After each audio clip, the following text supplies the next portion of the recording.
Now I'm ready to go. I'm going to pick up my friend and we're heading to Montreal.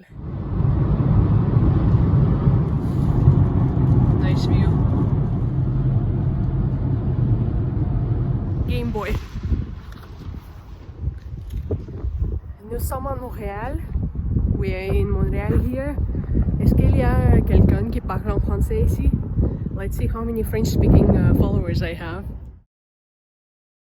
Hey guys, Game Boy and I are heading to play some poker. So let's see how we play tonight.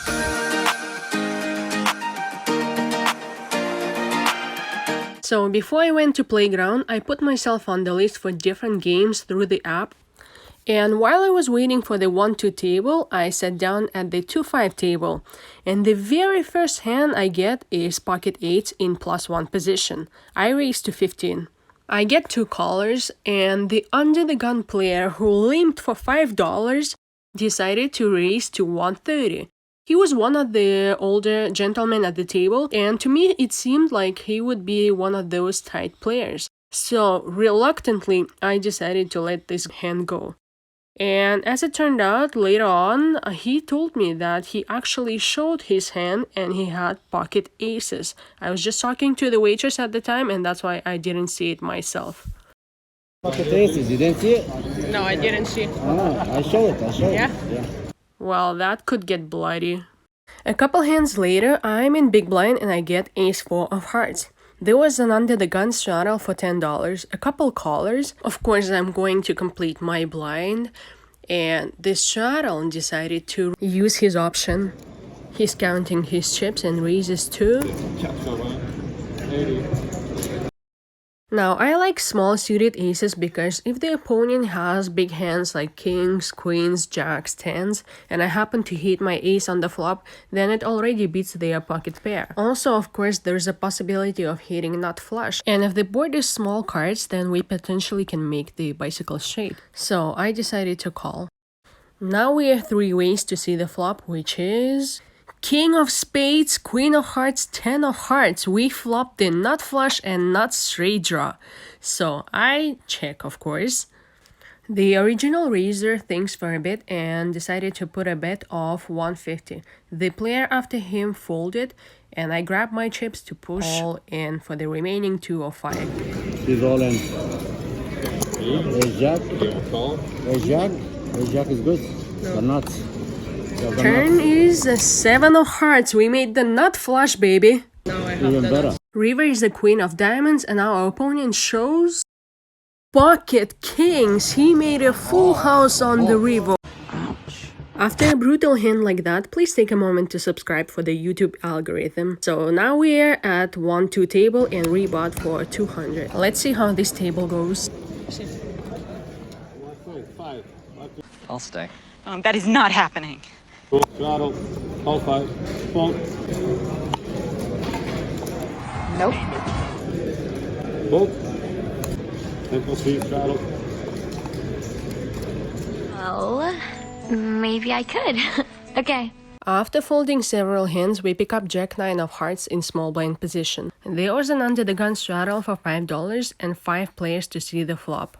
Flop is King of spades, 10 of spades, and deuce of clubs. So we have a gut shot straight draw. Everybody checks except the button who puts a bet of $12. I make the call to see if I hit my queen on the turn. And so do 2 other players, so we are now 4 ways to see the turn. It is 9 of diamonds, so now we have a pair to go with our gut shot straight draw. 3 players check and the button bets $22. I totally expected the button to bet again. I mean, after all, we all checked, which is a sign of weakness. Though, to be honest, to me it seemed like a weak bet, and he could be doing this with total air, which I doubt. He probably had a weak king or something. In any case, I decided to call to hopefully get lucky on the river or perhaps even bluff it. Everybody else folds, so now we are heads up to see the river, which is Queen of spades. Touch and go for a while, old friend, but we got there in the end. Yep, we got there. We have this straight. I didn't even have a chance to put the chips up front when he snap folds saying of course. So we are scooping the first pot of the night. Let's go! Next hand of note. I'm in middle position with queen jack off and raised to $12. The small blind, who I just saw win with 3-4 off, raises to $30. Plus one position calls and I complete. So we are now 3 ways to see the flop, which is jack high, 2 hearts. Both players check, so I bet $35 with my top pair. They both fold. And we easily scoop yet another pot. Next hand of note, I'm in under the gun position with king queen off. The hijack, who is the strong player, and my new friend Alexander, he raises to $12. The guy who won with 3-4 off a few hands earlier, he calls, and so do I. So we are 3 ways to see the flop, which is queen deuce 3 all clubs. I would say it's a pretty good flop for me, considering that I have a top pair and a second nut flush draw. But since I'm first to act, I decided to check to see what hijack is gonna do and what the cutoff is gonna do after him. But we all ended up checking that flop. Turn is a 5 of diamonds, and this time I'm not gonna check. I decided to bet $40. Only the hijack calls me. River is a 4 of spades. Now I go into deep tank. I wasn't sure what I should do in this scenario. I mean, this one was a very wet board. Any ace or 6 got there, and I didn't play it in a way where I could represent flush or straight. So I really didn't know what exactly should I do here. So if you have any comments on this, please let me know in the comment section. I ended up checking that river, and so did Alex. Showdown value, and guess what? He had pocket kings. Oh man, I kept running into those today, but at least this time it didn't cost me an entire stack. Unfortunately, the next hand I didn't fully record, but it's still worth mentioning. So I'm in hijack position with ace-king suited, and I believe a couple players limped, including the 3-4 off guy. So I'm in hijack and I raised to $35.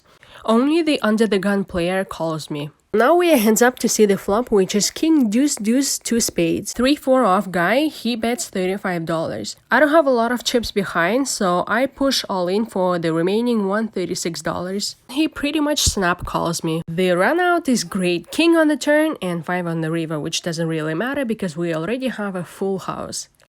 Thank you. You gotta close with that easy double up again. Don't jinx me. Are you guys superstitious? I sometimes am.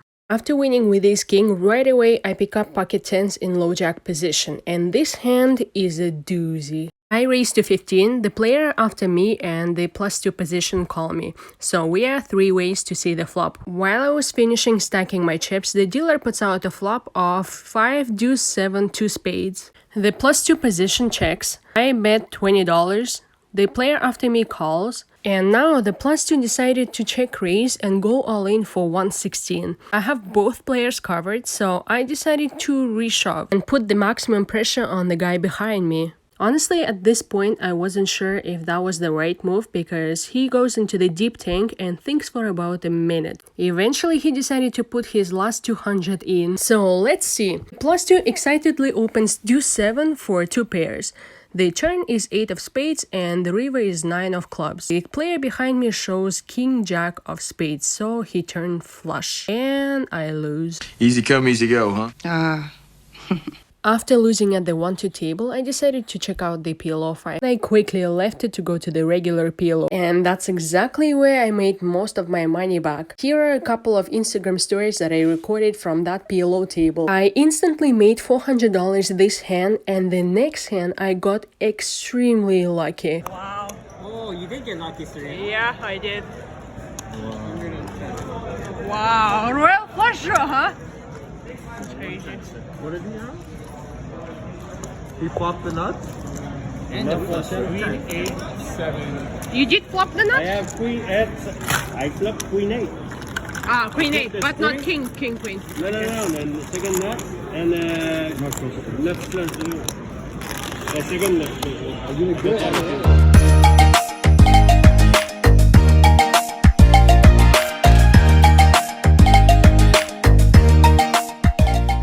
As you guys saw, I had a rough start to the night, getting crushed by the full house versus my nut flush. I was down at 2-5, I was down at 1-2, I was down at 5-5 PLO 5, and I was waiting for the regular 2-2 PLO. From 100, I got up to 1K almost, so I made most of my money back, but tomorrow I'm gonna come back daytime. So stay tuned for more exciting coverage of the opening ceremonies of the 15th Winter Olympiad from Calgary, Alberta, Canada.